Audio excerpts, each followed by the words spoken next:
Aujourd'hui, nous allons parler de cette nouvelle concernant la crypto-monnaie PP. Je ne sais pas si vous êtes au courant ou pas, mais ne vous inquiétez pas, quand on va en parler tout de suite. Et ce n'est pas tout. Nous allons aussi parler de l'Espagne, de Trust Wallet, d'Ethereum et de Bunk. Donc, si tu veux en savoir plus sur ces projets, continue. OK? Salut. Ici, c'est la chaîne crypto-monnaie et investissement. Et sur cette chaîne, nous parlons de deux thèmes, les crypto-monnaies en général et quelques business en particulier. Alors, si ces deux thèmes vous intéressent, n'hésitez pas à cliquer sur s'abonner, activer la cloche de notification pour ne rien rater sur des vidéos d'urgence et prenez place car il y a de la place pour tout le monde, y compris vous, quelle que soit votre position géographique. OK? Mille merci à tous ceux qui sont déjà abonnés, qui me laissent des commentaires, qui partagent mes vidéos. Grâce à votre contribution, nous sommes déjà à plus de 7000 abonnés. Et je vous dis merci du soutien. On va dans le but. Mais oui, on n'a pas cliqué sur abonner, c'est fait. Ok, c'est parti.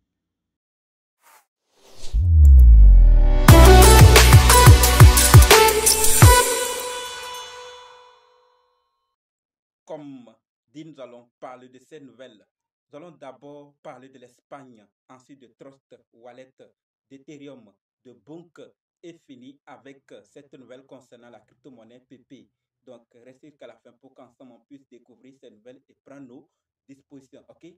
Par rapport à l'Espagne, ce que nous devons savoir, c'est que le géant espagnol des télécommunications, Telefónica, s'associe à Chainlink pour une sécurité renforcée contre les fraudes sur les cartes SIM.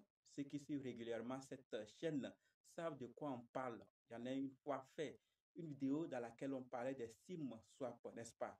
On nous dit que les deux entités collaboreront sur l'utilisation de la technologie Web 3 pour prévenir notamment les arnaques dites de SIM swap. Vous voyez?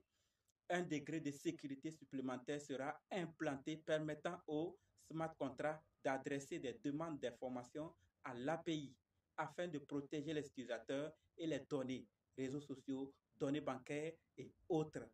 Cela permettra de garantir qu'aucune modification non autorisée n'a été apportée à une carte SIM. Donc c'est quelque chose qui concerne tous les pays. L'espagnol collabore, travaille, s'associe à Chainlink pour une sécurité renforcée contre les fraudes sur les cartes SIM. Ça serait peut-être dans un proche avenir dans ton pays. Le géant de la télécommunication aussi va s'associer avec une autre parce que les SIM swap deviennent très récurrents ces dernières années, très nombreux et il faut vraiment très vite réagir, sinon les conséquences seront très, très énormes. Voilà donc ce que je voulais partager par rapport à l'Espagne. Si vous avez quelque chose à ajouter, les commentaires ne sont pas désactivés. Passons à la deuxième nouvelle qui concerne Trust Wallet.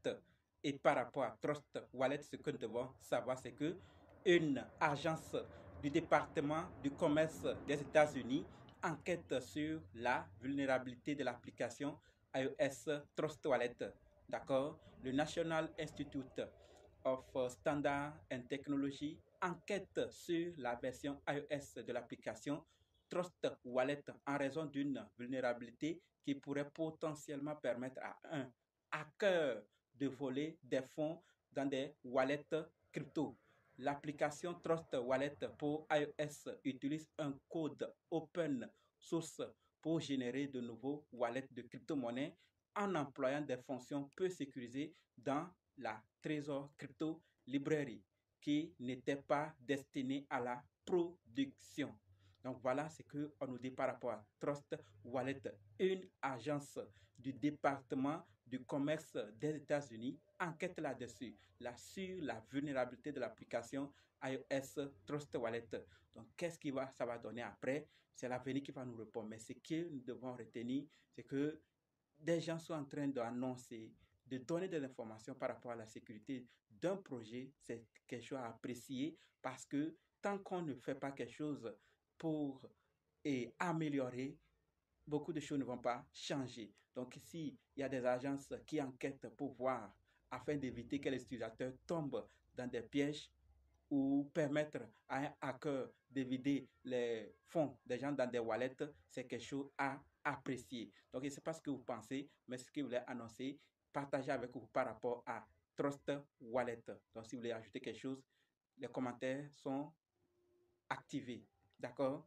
Maintenant, passons à la troisième nouvelle qui concerne Ethereum. Et par rapport à Ethereum, ce que nous devons savoir concerne le staking. Et cette affaire de staking devient très sérieuse.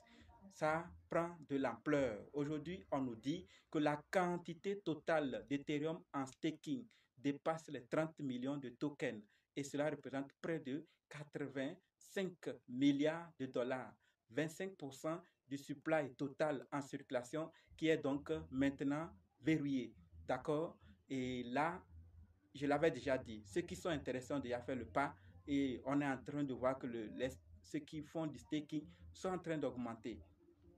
Donc, si vous aussi vous êtes intéressé, rien ne vous empêche de le faire. Allez juste détenir de l'Ethereum et allez sur la procédure pour staker vos Ethereum. D'accord?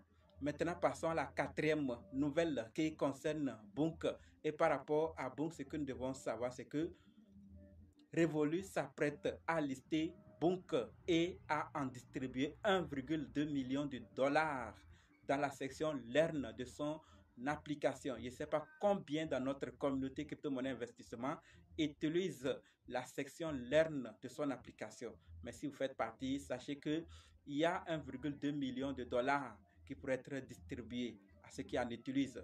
Si vous n'êtes pas déjà un utilisateur, c'est l'occasion aussi d'aller découvrir et aussi commencer peut-être augmenter vos chances de faire partie de ceux qui vont recevoir cette distribution. Au total, jusqu'à 93 milliards de bunks sont susceptibles d'être distribués. Donc, 93 milliards de bunks, c'est énorme, n'est-ce pas? Mais ça dépend de vous.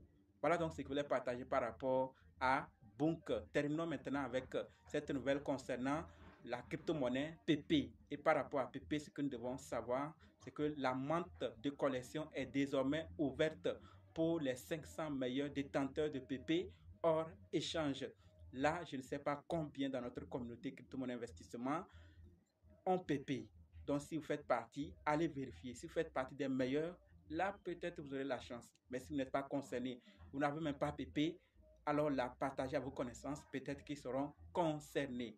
D'accord? Donc, si vous êtes intéressé à le faire, rendez-vous sur pp.wtf/contest et cliquez sur le bouton Allons List Mint pour trouver la page de frappe. D'accord? Donc, c'est ce que je voulais partager par rapport à PP.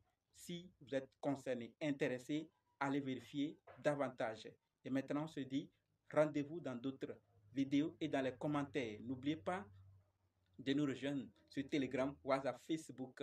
Les liens sont dans la description. Et pour ceux qui sont prêts pour la formation ou intéressés, dites simplement je veux votre formation. OK? Merci.